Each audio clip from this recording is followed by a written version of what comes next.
sommes en ligne avec l'auteur Alexandre Rifaï. Bonsoir Alexandre, vous avez aussi dans les bacs, on va dire, votre prochain livre, Un Syrien en Israël, qui paraîtra le 14 mai. On aura évidemment l'occasion de revenir sur ce livre dans d'autres occasions. Donc bonsoir Alexandre d'abord. Bonsoir Amélie.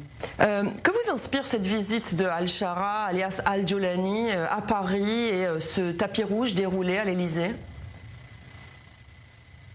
Je l'ai expliqué sur les réseaux sociaux, ça m'inspire beaucoup de choses, ça m'inspire de l'indignation, bien sûr de la colère, mais peut-être ça a commencé par l'incompréhension et par l'interrogation en disant c'est pas possible, il ne va pas le faire. Et puis, maintenant, aujourd'hui, de la honte, je vais être excessif. Je vais dire que ça m'inspire aussi de Gaulle. Je suis désolé si le mot est excessif, mais parce qu'il ne faut pas oublier qui est ce monsieur Al-Shara, qui a un parcours de 20 ans, de 20 ans dans le terrorisme, qui a détruit non seulement la Syrie, mais l'Irak. Il est poursuivi pour attentat en Irak. Il est toujours recherché par Interpol. Et comme vient de le dire votre journaliste, même à l'ONU, il est recherché en tant que terroriste. Il est considéré comme terroriste. Moi, je veux bien, en réalité, voir toutes ces bonnes âmes qui nous racontent qu'il est devenu modéré. On ne devient pas modéré au bout de ce parcours, de ce CV. Moi, ça m'inspire, je vais aussi être un peu dans l'excessif pour terminer. En réalité, vous voyez, depuis son arrivée au pouvoir, nous n'avons pas cessé de voir ces milices djihadistes parader dans les rues de Damas en criant « Khaybar, Khaybar, ya Yahoud ». Lui-même, avant d'arriver à Damas, 2 jours avant, il y a une vidéo qui est documentée, qui raconte qu'après la conquête de Damas, nous continuerons vers Jérusalem. Pourquoi je vous dis ça? Parce que pour moi, recevoir, je l'ai dit il y a 2 mois, recevoir Jolani à l'Élysée, c'est comme recevoir Sinoir à l'Élysée. Et comme si demain, Emmanuel Macron, qui veut reconnaître un État palestinien, allait aussi discuter avec Sinoir. Heureusement, il n'est plus de ce monde. Mais vous voyez, et puis à la fin, c'est aussi le timing. Le timing de cette visite, bien sûr, il faut continuer de dialoguer avec ce régime.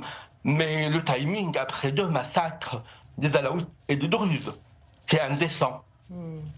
Alors justement, la France justifie aussi cette rencontre par des considérations humanitaires. Emmanuel Macron qui dit qu'il veillera à ce que les minorités soient protégées, etc. Est-ce qu'il ne faut pas justement, alors peut-être pas recevoir Al-Jolani, Al-Shara à l'Élysée, mais maintenir ce dialogue pour tenter d'influencer le nouveau leader syrien?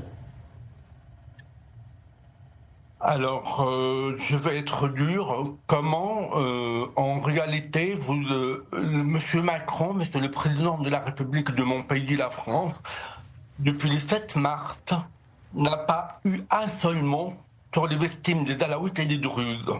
Pas un seul mot. Le même Président de la République qui a publié une vidéo tout de suite après les opérations militaires israéliennes qui ont visé des terroristes de Hezbollah, et cette vidéo était en solidarité avec le peuple de Libanais juste après cette opération. Il y a eu à peu près 1000 morts de terroristes de Hezbollah. Là, dans les morts des Alaouites, on parle officiellement de 2000, peut-être un peu moins. Sur le terrain, moi, on me parle de 20 000, donc c'est pas forcément des chiffres officiels, vérifiés, mais croyez-moi, il y a encore des rapts de filles alaouites. Les Alaouites, ils vivent dans la peur, il y a toujours des massacres, on a vu avec les Druzes. Donc, comment voulez-vous, je ne sais pas comment, cette visite, encore une fois, c'est descente, c'est le timing, c'est la descente de timing. Et puis, il y a une deuxième chose qui est importante. Monsieur le Président ou la France nous dit qu'ils vont aider Monsieur Al-Shara de lutter contre Daesh. Mais comment on lutter contre Daesh quand l'armée officielle de Syrie aujourd'hui comprendre des anciens éléments de Daesh. Il y a même des entités de djihadistes étrangers qui sont venus avec Daesh en Syrie en 2016 et qui sont restés. Aujourd'hui, ils sont dans l'armée officielle syrienne. Comment voulez-vous lutter avec ça ?